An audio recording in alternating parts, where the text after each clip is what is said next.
What is up, ladies and gentlemen? But most of all, you ladies out there, thanks for clicking on another episode of Break the Silence. I am your host, Cyborg, and I am pumped to be here right now. We got a banger of a video for you. We are hitting on another massive NBA trade between the Minnesota Timberwolves and the Utah Jazz. First, please take a second to like and subscribe to the channel. We're on the road to 200 subscribers. We haven't even been to channel for a month yet.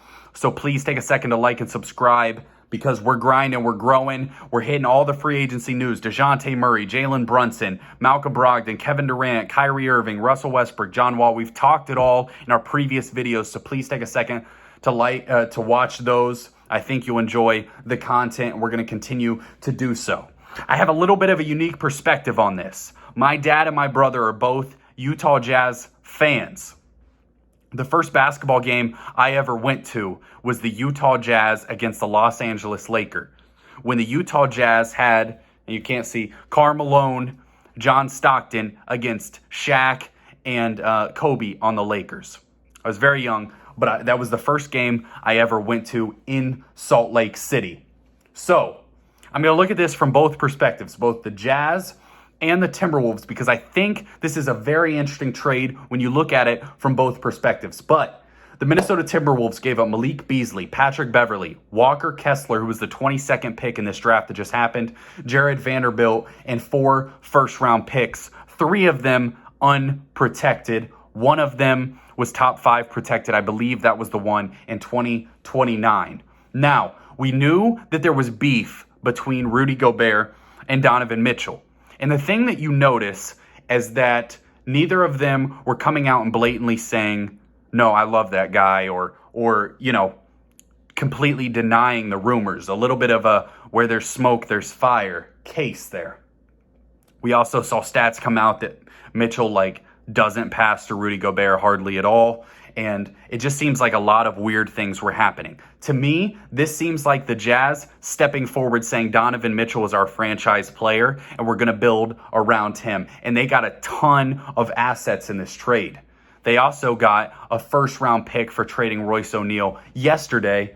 One of the weirder trades, I think, for the Nets. I don't fully know what the thought process was there.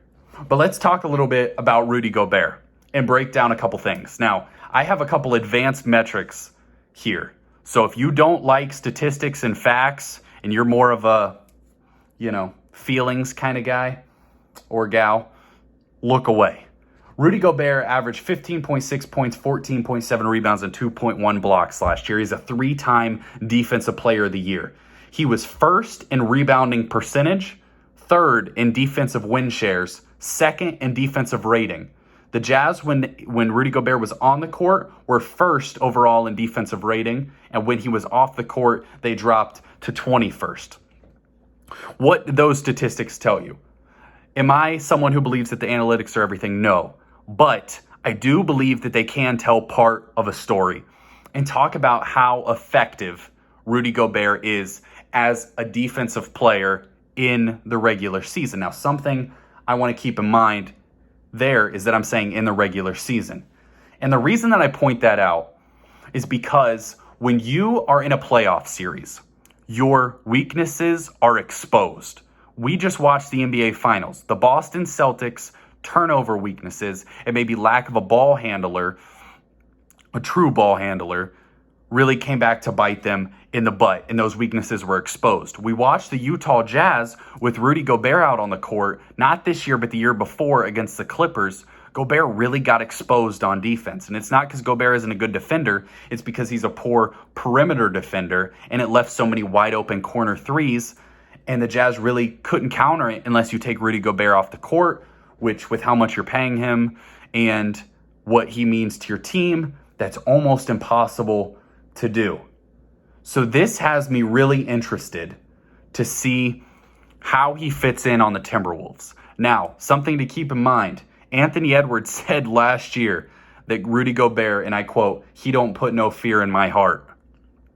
That is an intense shot to take at a man who is known for his defensive presence, the Stifle Tower, Rudy Gobert. How will he play with Karl Anthony Towns, I think, is the most fascinating question I've seen in a while. Now, we've seen a couple big men combos try to work. And the most recent one I could think of was Anthony Davis, DeMarcus Cousins. They try to put both of them together. I just wonder what the ceiling is for a combo like that. Can you win a title with two players that are the same position? So my guess would be obviously that Cat's going to move to the 4. Cat's a good shooter. He's a good defender, but he's more of a paint defender. I think it'll be interesting to watch their perimeter defense next year. I think that's the biggest question mark, because we'll see if they keep D'Angelo Russell. Reports are that he might get traded as well. If they trade D'Angelo Russell, I would like to see him get another defender out there as far as someone on the perimeter, because if you're talking about, D'Angelo Russell, Cat, Gobert, Anthony Edwards, I don't know what your perimeter defense. I don't really know who's playing defense on the perimeter. In a league that's so perimeter-oriented, you got teams like the Warriors who just shoot the lights out. You know what I mean? So, really interesting. You're also paying your two centers are now under contract for $430 million, Cat and Gobert. That is a ton of dough for two players. Looking at it from the Timberwolves lineup, at the moment, you're looking at a D'Lo, Anthony Edwards, Jaden McDaniels, Karl Anthony Towns, and Rudy Gobert lineup.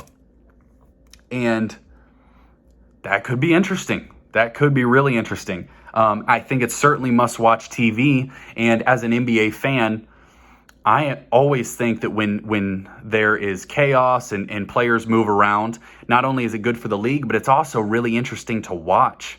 Like, I'm really fascinated to go watch a game where Rudy Gobert and Cat are playing side by side. Like, who does the jump ball? That's the question that I ask. But when you're looking at it from the Jazz perspective, that's the other side you got to look at this from. The Utah Jazz now have the question, where are we headed? There have been some people saying that there's a potential for Donovan Mitchell to get traded. In my opinion, I would not trade Donovan Mitchell. And I talked about this in one of the videos. Donovan Mitchell is your blockbuster star attraction that people tune in to watch the Utah Jazz. They would tune in to watch Donovan Mitchell play. He had highlight dunks, was in a dunk contest, three-point contest.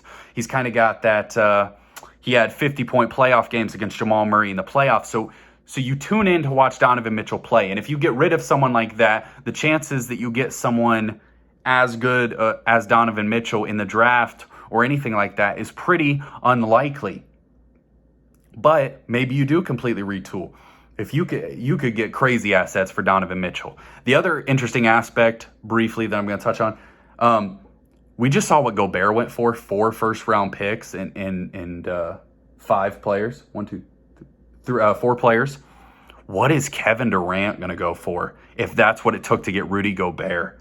That's a wild question. We might find that out in the next couple days. I'm super excited about that one. If I'm the Jazz, I'm keeping Donovan Mitchell. And I wonder if there's any chance they're trying to go after Kevin Durant. But one of the things that you look at is the first year that Danny Ainge took over with the Boston Celtics, he made that massive trade for Kevin Garnett. And now this will be his first offseason with the Utah Jazz. Wonder if he's got a massive trade up his sleeve. This could get really, really interesting to see what happens here. Is a guy like Bam Adebayo? Could you do a 3-team trade with something like that? I don't know. There's a lot going on, and there's a lot of potential trades happening here. But now the Jazz have a crap ton of assets. You got 4 first-round picks. Walker Kessler was just a first-round pick. And then you got 1 from Royce O'Neal. So you got 5 first-round picks, including Walker Kessler, who makes it 6 first-round picks you've already got this free agency period. That's exciting. That's exciting if I'm a Jazz fan. I know you might struggle this year.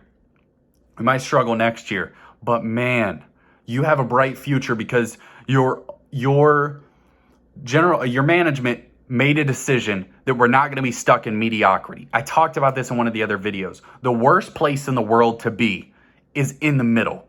I either want to be competing for championships or I want to be bottom of the barrel competing for Victor Wembanyama in this upcoming draft.